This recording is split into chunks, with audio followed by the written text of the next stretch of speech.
Every year, Americans, particularly students, are forced to engage in the observation of Black History Month, which includes recognizing Frederick Douglass.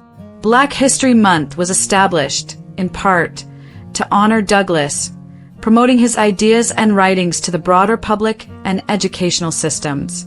Originally launched in 1926 as Negro History Week, the timing was selected to align with the birthdays of both Abraham Lincoln and Frederick Douglass.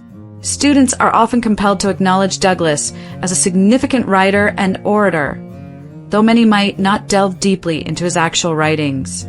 Upon closer examination, one might find that the portrayal of Douglass does not always match the reality of his work. Frederick Douglass's birthday recognition is on February 14th, even though the exact date is uncertain, as he chose to celebrate it as his birthday. We are reminded annually on this date of his acclaimed status as a writer and orator. Yet, reading his work feels more akin to skimming through a preteen's diary entries than engaging with profound literature. His writings are not particularly special, and his thoughts and insights are basic at best, lacking in any real depth or profound nuance. Born into slavery, Douglass's journey from bondage to freedom is an interesting narrative, set against the backdrop of an era where both free and enslaved Africans coexisted. His escape from slavery is a compelling story and a noble pursuit. His ability to read and write, largely self-taught without any formal education, is a commendable achievement. However, his literary skills are far from commendable.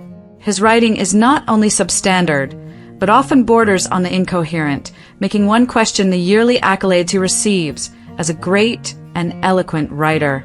Douglass was not promoted for his writing abilities, but rather because his influence was tactically valuable in advancing the abolitionist movement, both in ways he was aware of and for broader political objectives he could not have fully grasped. This elevation was less about his personal merit and more about serving as a tool for subversive political agendas. His writings and speeches were utilized to advance the conversation on emancipation, targeting many misguided whites open to public discourse on the subject, particularly those who were easily persuaded.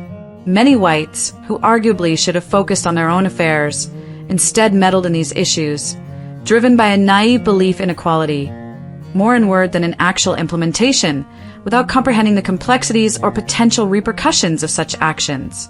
The narrative that Frederick Douglass was an eloquent orator and a profound thinker is perpetuated yearly, yet his writings reveal a man whose thoughts are simplistic at best, laughable at worst.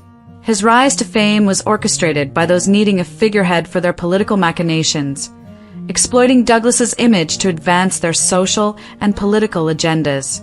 He may have been an effective orator.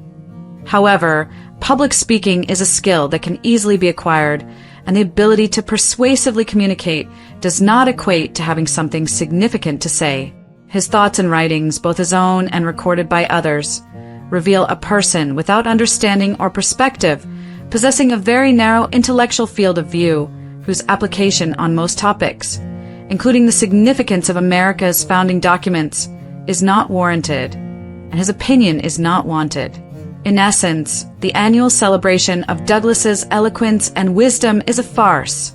His work, when scrutinized, lacks the depth and quality expected of someone so lauded. Instead of being remembered for his actual contributions, he has become a symbol used to promote a narrative that does not hold under critical examination.